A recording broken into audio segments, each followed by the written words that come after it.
যারা এখানে চিকিৎসা নিচ্ছেন তাদেরকে আমরা সামান্য আমাদের সাধ্যমতে আমরা চিকিৎসা সামগ্রী আমরা প্রদান করছি। এটি বাংলাদেশ জাতীয়তাবাদী ছাত্রদল, আপনারা জানেন যে একটি ছাত্র সংগঠন হিসাবে আমাদের যেটুকু ভূমিকা রাখা দরকার গত কয়েকদিনে আমরা সেটুকু রাখার জন্য আমাদের আপ্রাণ প্রচেষ্টা ছিল এবং তারই ধারাবাহিকতায় আমাদের সাধ্যমতে আমরা এখানে চিকিৎসা সামগ্রী প্রদান করছি।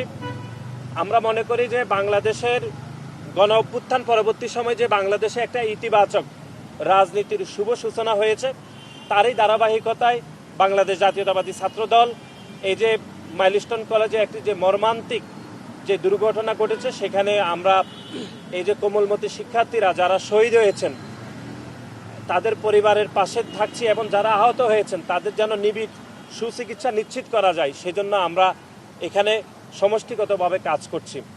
এবং আজকের এই চিকিৎসা সামগ্রী হয়তো এটি যারা এখানে চিকিৎসা নিচ্ছেন তাদের জন্য হয়তো এটি পর্যাপ্ত না, কিন্তু তারপরেও ছাত্র সংগঠন হিসাবে আমাদের যেটুকু সামর্থ্য রয়েছে সেই সামর্থ্য দিয়ে আমরা ওনাদের পাশে থাকার চেষ্টা করছি এবং আমরা সরকারের নিকট আমরা বিনীত অনুরোধ করব যেন ওনাদের সুচিকিৎসা নিশ্চিত হয়, সেজন্য সরকার যাবতীয় প্রতিটি পদক্ষেপ গ্রহণ করবে বলে আমরা বিশ্বাস করি।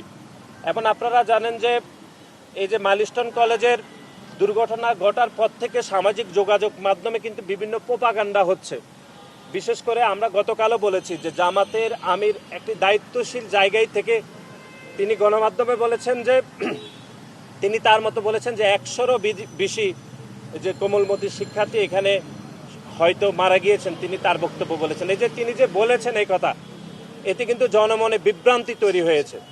কিন্তু আমরা আমাদের সেনাবাহিনী, আমাদের সশস্ত্র বাহিনীর উপর আমরা চরম আস্থা রাখতে চাই এবং ওনারা যে সংখ্যা বলেছেন সেই সংখ্যার উপরে আমাদের পূর্ণ আস্থা রয়েছে।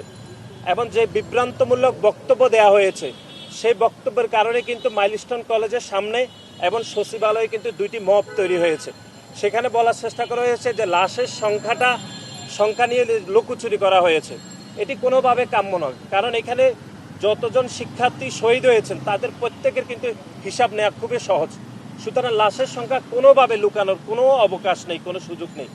সুতরাং এরকম একটি দায়িত্বশীল পদে থেকে এরকম জনমনে বিভ্রান্ত তৈরি যে হয়েছে, সেজন্য জামাতের আমিরের উচিত ছিল যে দুঃখ প্রকাশ করা। সেটি কিন্তু আমরা দেখিনি, বরং তিনি গণমাধ্যমের সামনে তিনি ভুল তথ্য উপস্থাপন করেছেন। আমরা আবারও বলছি, আমাদের সেনাবাহিনীর উপর আমাদের পূর্ণ আস্থা রয়েছে এবং আমাদের সশস্ত্র বাহিনী, অন্য যে বাহিনীগুলো রয়েছে তাদের উপর আমাদের আস্থা অপরিসীম। আমরা শহীদদের সংখ্যা নিয়ে আমাদের যেটি গণমাধ্যমে প্রকাশিত হয়েছে এটি আমরা পূর্ণ আস্থা রেখেছি এবং আমরা মনে করব যে সরকার যারা শহীদ হয়েছে তাদের প্রতি পরিবারকে তারা রাষ্ট্রীয়ভাবে ক্ষতিপূরণ দেওয়া উচিত বলে আমরা মনে করি। এবং যতদিন পর্যন্ত এই যে কোমলমতি শিক্ষার্থীরা সহ এখানে শিক্ষক যারা আহত হয়েছেন তাদের 100% চিকিৎসা নিশ্চিত করার জন্য সরকারের কাছে আমরা বাংলাদেশ জাতীয়তাবাদী ছাত্রদলের পক্ষ থেকে আমরা জোর দাবি জানাচ্ছি।